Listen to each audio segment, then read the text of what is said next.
Hello student, good evening to all of you.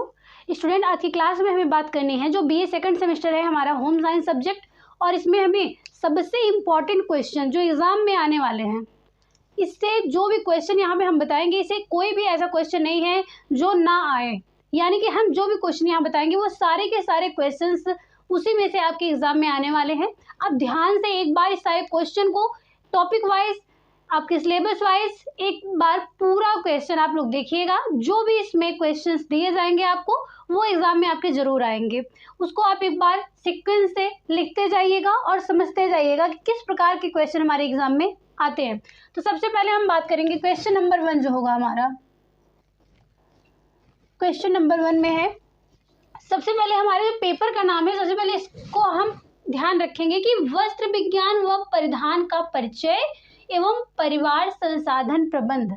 नाम आप लोग पहले भी सुने हैं, लेकिन कुछ स्टूडेंट ऐसे भी होते हैं वो क्या करते हैं, सिर्फ उन्हें याद रहता है कि हमने होम साइंस सब्जेक्ट लिया है। जब वो एग्जाम में पहुंचते हैं हाल में, तो उन्हें समझ में नहीं आता है कि आखिर हमारे पेपर का नाम क्या है। कितने स्टूडेंट कंफ्यूज होते हैं कि सिर्फ और सिर्फ होम साइंस लिख देते हैं, लेकिन वहाँ पेपर का नाम जो है हमारा वो क्या है, वस्त्र विज्ञान व परिधान का परिचय एवं परिवार संसाधन प्रबंध। यानी कि इसमें दो वस्त्र, जो गृह विज्ञान है, इसके दो ब्रांच से हमें यहाँ पढ़ना है, वस्त्र विज्ञान और गृह प्रबंधन, ये दोनों पढ़ना है। और ये दोनों में यही हमारे पेपर का नाम है, वस्त्र विज्ञान व परिधान का परिचय एवं परिवार संसाधन प्रबंध। तो इससे रिलेटेड जो भी क्वेश्चन है, आइए हम एक एक करके देखते हैं। सबसे पहले इसमें हम देखेंगे जो वस्त्र विज्ञान है, वस्त्र विज्ञान क्वेश्चन में हमारे आएगा वस्त्र विज्ञान का अर्थ। इसकी परिभाषा पूछ लेगा, अर्थ पूछ लिया, परिभाषा पूछ लिया, या फिर जो वस्त्र विज्ञान है इसका हमारा विषय से क्षेत्र क्या है, यानी कि जो हमारा ये वस्त्र विज्ञान है किसके क्षेत्र में इसका प्रयोग किया जा रहा है। इस तरह से हम जो क्वेश्चन आपको बताएंगे, हर एक लेसन से एक दीर्घ उत्तरीय प्रश्न समझ के आप याद करिएगा। बाकी आपको कुछ भी इसके बाहर पढ़ने की जरूरत नहीं है, जो हम बता रहे हैं बस उतना ही आप पढ़ के जाइए एग्जाम में। यहाँ पे देखिए, वस्त्र विज्ञान के बारे में अगर पूछ रहा, उसके अर्थ पूछ ले रहा, उसकी परिभाषा पूछ रहा, उसके विषय क्षेत्र पूछ रहा, इससे बाहर वस्त्र विज्ञान से कुछ भी नहीं पूछेगा। अर्थ, परिभाषा, विषय क्षेत्र, अगर आप इतना एक टॉपिक से क्लियर कर लिए, एक दीर्घ उत्तरीय प्रश्न, वस्त्र विज्ञान का अर्थ क्या है, परिभाषा क्या है, इसका विषय क्षेत्र क्या है, इतना देखिएगा। आगे दूसरा क्वेश्चन हम देखेंगे, ये जो हमारा वस्त्र है, वस्त्र विज्ञान हम पढ़ रहे थे, यहाँ पे जो वस्त्र का तंतु है या रेशा, वस्त्र तंतु या रेशा, पूछ ले कि वस्त्र तंतु क्या है या रेशा क्या है। ये क्वेश्चन आ गया हमारे एग्जाम में।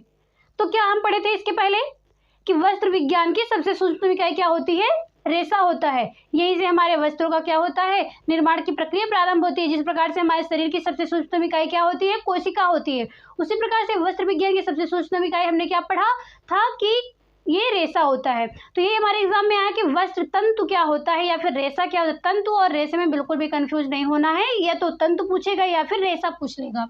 तो यहाँ पे देखिएगा, वस्त्र तंतु पूछ सकता है कि वस्त्र का जो तंतु है, रेशा, ये क्या है, या फिर इसके क्या पूछ ले रहा है, इसका प्रकार पूछ ले रहा है, प्रकार पूछ ले रहा है। यानी कि जो वस्त्र का जो तंतु है, ये तंतु, रेशा, इसका वर्गीकरण क्या है, या फिर इसे कितने भागों में बांटा गया, इस तरह से क्वेश्चन आ जा रहा है। प्रकार या फिर इसको कहीं पे वर्गीकरण भी लिख के पूछेगा, वर्गीकरण, इन दोनों में से कुछ भी पूछ सकता है। कहीं प्रकार लिखा होगा या फिर वर्गीकरण लिखा होगा। रेशों का वर्गीकरण पूछ लिया। इसके बाद जो रेशा है, इन रेशों के गुण क्या है, जो भी रेशा आप सिलेबस में पढ़ना है, उन रेशों के गुण आपको याद करने हैं। वर्गीकरण के बाद गुण हो गया, उसके बाद उन्हीं रेशों की क्या करनी है, विशेषताएं।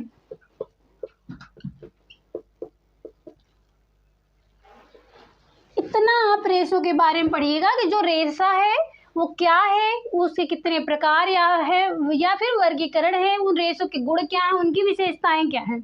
इसके बाहर कोई क्वेश्चन नहीं पूछेगा रेशों से। इसके बाद जो वर्गीकरण आप पढ़ रहे थे, इन वर्गीकरण में कौन कौन सा वर्गीकरण का जो प्रकार है, ये प्रकार आपको बताया जा रहा है, उसमें से क्या पूछेगा। जो इसमें से पूछने वाला रेशा है, सबसे इम्पोर्टेंट हम आपको बताएंगे कि इसमें क्या पूछ रहा है, वर्गीकरण में सेलुलोजिक जो रेशा है हमारा, सेलुलोजिक या फिर इसको क्या कहते हैं, वानस्पतिक या फिर वानस्पतिक रेशा। आप लोगों से पूछ लिया कि सेलुलोजिक रेशा क्या होता है या फिर वानस्पतिक रेशा क्या होता है, इसे कितने भागों में बांटा गया। तो वर्गीकरण पढ़ते समय आप लोग पूरा एकदम अच्छे से पढ़े रहे होंगे कि वर्गीकरण रेशों को कितने वर्गों में बांटा गया है। तो उसमें आपने एक पढ़े रहा होगा आप लोग कि वानस्पतिक कौन सा है या फिर जंतु जगत से कौन सा है, ये आप पढ़े रहे होंगे। तो जिसमें वानस्पतिक जगत में सबसे इम्पोर्टेंट है आपके लिए कपास और लिनन, ये दोनों रेशे। इसके बाद है प्रोटीन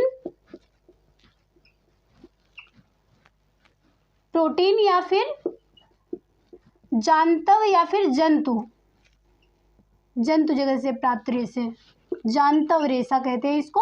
इसमें से ऊन और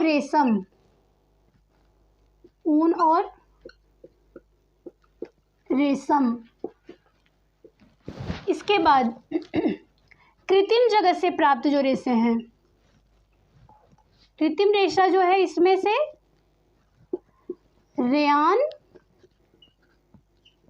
नायलॉन, पॉलिएस्टर,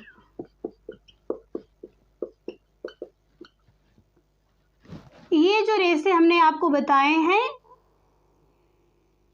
यही आपके एग्जाम में आएंगे। आप अगर पढ़ लिए कि कपास और लिनन, ऊन और रेशम, रेयान, नायलॉन, पॉलिएस्टर, ये जो रेशे हैं इतने, आपसे अगर पूछ लिया कि सेलुलोजिक रेशा क्या है, प्रोटीन रेशा क्या है, कृत्रिम रेशा क्या है, ये सारे टॉपिक्स आप लोग पढ़े हैं जो हमें वनस्पतियों से प्राप्त होते हैं, वो वानस्पतिक रेशे होते हैं। इसमें सेलुलोज की मात्रा पाई जाती है, इसलिए इसे सेलुलोजिक रेशा कहा जाता है। वो आपके क्वेश्चन पे डिपेंड है कि आपको अति लघु में पूछ रहा है कि लघु में या फिर दीर्घ में, इस प्रकार से आप याद करिएगा। सबसे इम्पोर्टेंट बात ये याद रखिए कि जितने भी हमारे चैप्टर वाइज क्वेश्चंस मिलते हैं, अगर उसमें से चैप्टर वाइज आप सिर्फ हर लेसन से एक दीर्घोत्तरीय क्वेश्चन याद करिए, बस आगे आपको कुछ भी पढ़ने की जरूरत नहीं है। अगर अच्छे से एक दीर्घोत्तरीय प्रश्न आप लोग याद करते हैं तो सारे अति लघुत्तरीय, लघुत्तरीय सारे क्वेश्चन उसमें आ जाते हैं। तो एक हमने टॉपिक वाइज क्वेश्चन उठा के आपको बताया कि इसके बाहर आपको बिल्कुल पढ़ना ही नहीं है। ये जो रेशे हैं, इन रेशों के जो निर्माण प्रक्रिया है या फिर उत्पादन प्रक्रिया आप पढ़ लीजिएगा। इसका इनके उत्पादन प्रक्रिया किस प्रकार से आप इनसे रेशा प्राप्त करें, इनकी उत्पादन प्रक्रिया पढ़ लीजिएगा। बाकी ऊपर आप गुण और विशेषता इसमें रेशों में पढ़े ही हैं। ये इस प्रकार से क्वेश्चन में बताइए कि ये क्वेश्चन आएगा एग्जाम में। कपास, लिनन, ऊन, रेशम, नायलॉन, रेयान, पॉलिएस्टर, इनकी उत्पादन प्रक्रिया आप पढ़ लीजिएगा। इसके बाद आपने रेशा प्राप्त कर लिया। अब अगला क्वेश्चन देखिएगा, यहाँ पे जो भी क्वेश्चन हम बता रहे हैं सब इंपॉर्टेंट है, आप लोग नोट करते जाइएगा। क्वेश्चन नंबर 3 जो हम बताएंगे यहाँ पे वो है धागा। इसको सूत भी लिखा होगा। धागा क्या है या फिर इसके निर्माण प्रक्रिया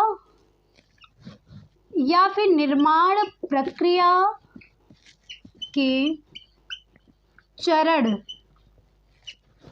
जब आप धागा बनाते हैं उस धागे के निर्माण की प्रक्रिया क्या है, सबसे पहले आपसे पूछ लिए धागा क्या है या फिर सूत क्या है पूछ सकता है, या फिर किस प्रकार से आप धागे का निर्माण कर सकते हैं, या फिर धागा निर्माण की क्या क्या प्रक्रियाएं हैं।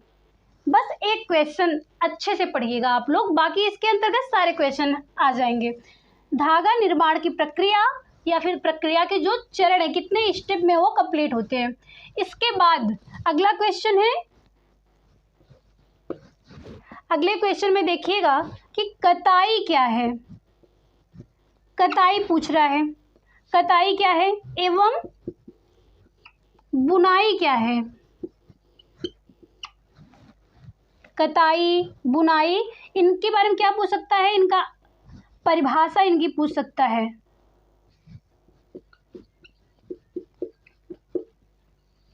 परिभाषा, कताई एवं बुनाई जो है इसकी परिभाषा पूछ सकता है और इसके प्रकार, कताई के कितने प्रकार हैं, बुनाई के कितने प्रकार हैं, ये पूछ सकता है। सबसे इंपॉर्टेंट इनकी परिभाषा आप याद रखिएगा और इनके प्रकार याद रखिएगा। इसके बाद अगला क्वेश्चन देखिएगा, कताई एवं बुनाई के बाद सिलाई मशीन, सिलाई मशीन, सिलाई मशीन के पुर्जों का चित्र और उनका उपयोग,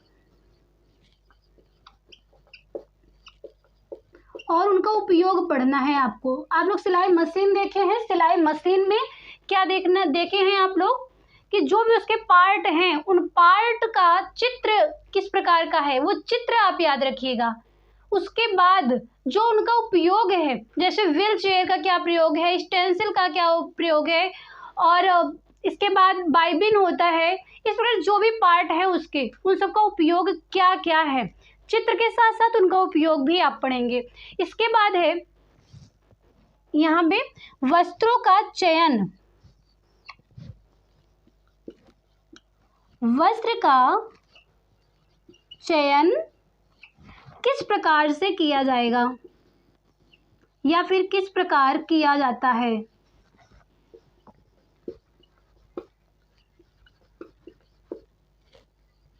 वस्त्रों का चयन किस प्रकार से किया जाता है। आप वस्त्रों का जो चयन कर रहे हैं, चुनाव कर रहे हैं, वो किस प्रकार से करेंगे, किस व्यक्ति के लिए किस प्रकार से करेंगे, बच्चा है, नौजवान है, वृद्ध है, या फिर किस प्रकार से आप करेंगे। और एक इम्पॉर्टेंट क्वेश्चन है इसी से, चयन से ही रिलेटेड, कि वस्त्र के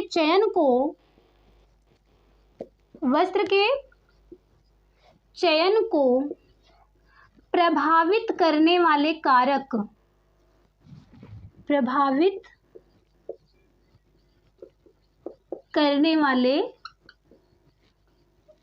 कारक, कौन कौन से हैं। यानी कि किसी की आयु जो है वो प्रभावित कर रही है, उसके कार्य प्रभावित कर रहे हैं, उसकी अवस्था प्रभावित कर रही है, उसके बजट जो है पारिवारिक वो प्रभावित कर रहे हैं। इस प्रकार से जो जितने भी प्रभावित करने वाले कारक हैं, उसी मौसम भी आ जा रहा है। इस प्रकार से वस्त्रों का चयन आप किस प्रकार से कर रहे हैं और वस्त्रों के चयन को प्रभावित करने वाले कारक कौन कौन से हैं, ये आप सबसे इम्पोर्टेंट याद करिएगा। यहाँ पे जो भी क्वेश्चन हमने बताया, इसके बाहर आपका कोई भी क्वेश्चन एग्जाम में नहीं आएगा।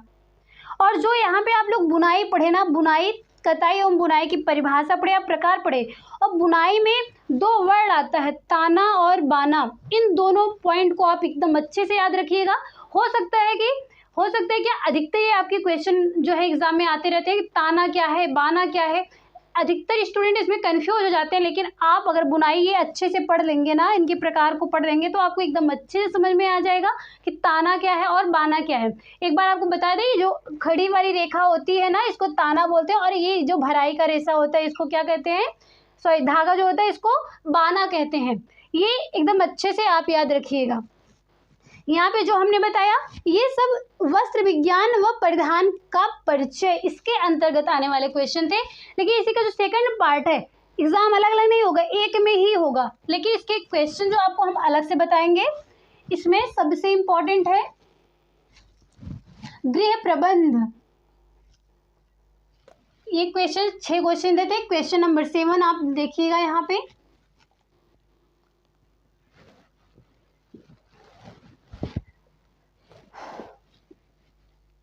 क्वेश्चन नंबर 7 में गृह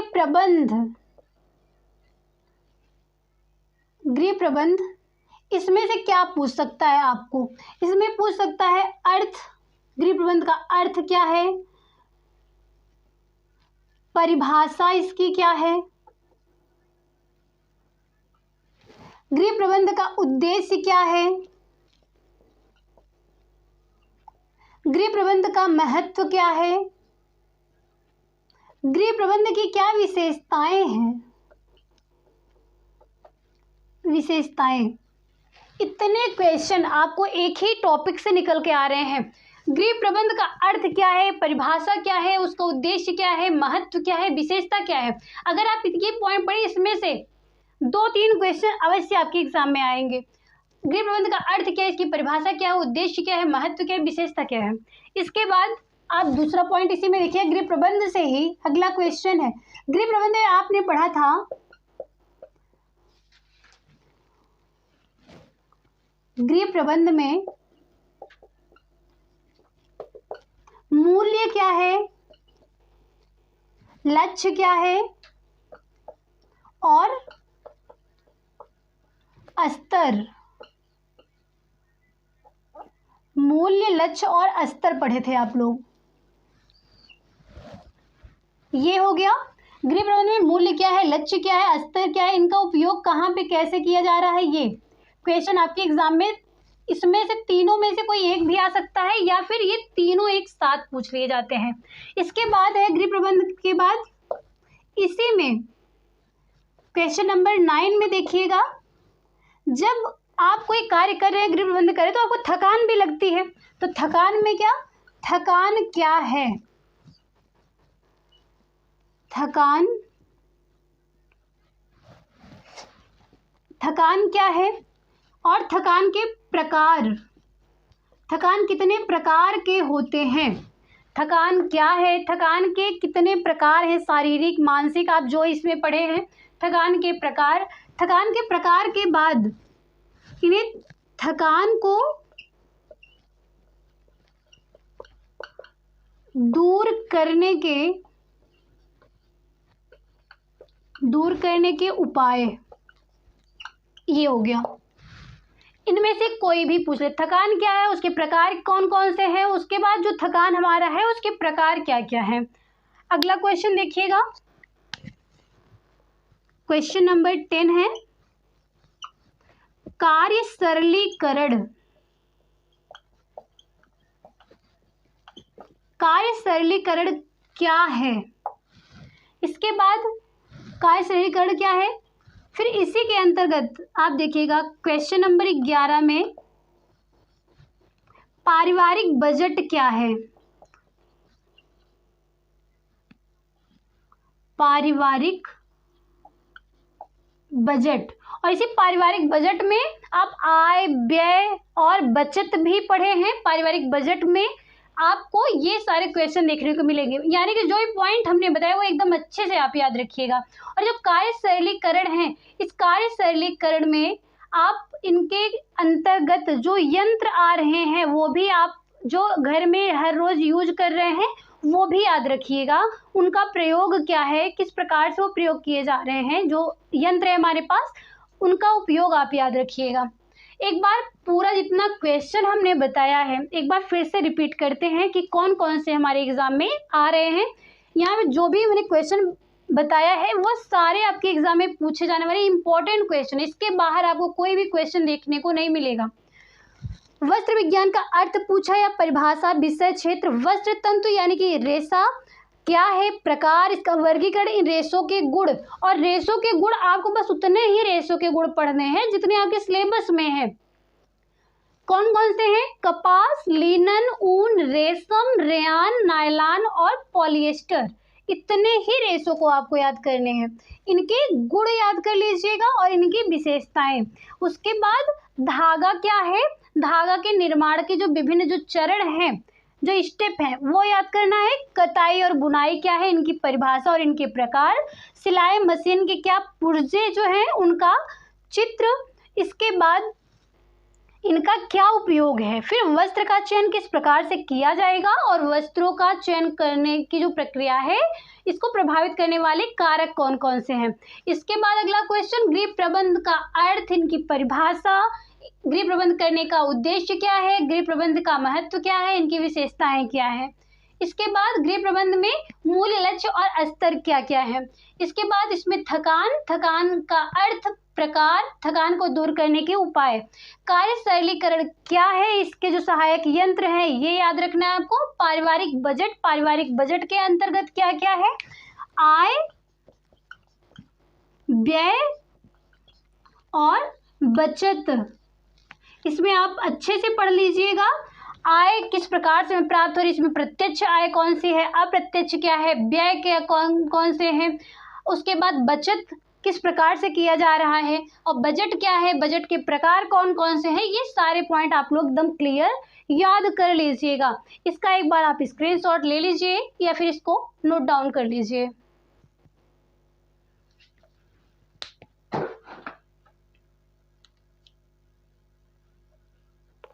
जो भी क्वेश्चन यहाँ पे हमने आप लोग को बताया, इससे बाहर कोई भी क्वेश्चन आपको नहीं देखने को मिलेगा। आई होप जितना हमने समझाया आपको एकदम अच्छे समझ में आया होगा। इसके अलावा अगर कोई भी कंफ्यूजन हो तो आप लोग कमेंट बॉक्स में ज़रूर कीजिएगा, और ज़्यादा से ज़्यादा अपने फ्रेंड लोगों को शेयर कीजिए, जिससे आने वाले एग्जाम में उनको भी इस प्रकार से सारे क्वेश्चन उपलब्ध हो, पढ़ सके वो, उन्हें भी किसी प्रकार की समस्या ना हो। मिलते हैं आप लोग को हम फिर नए टॉपिक के साथ, तब तक के लिए धन्यवाद।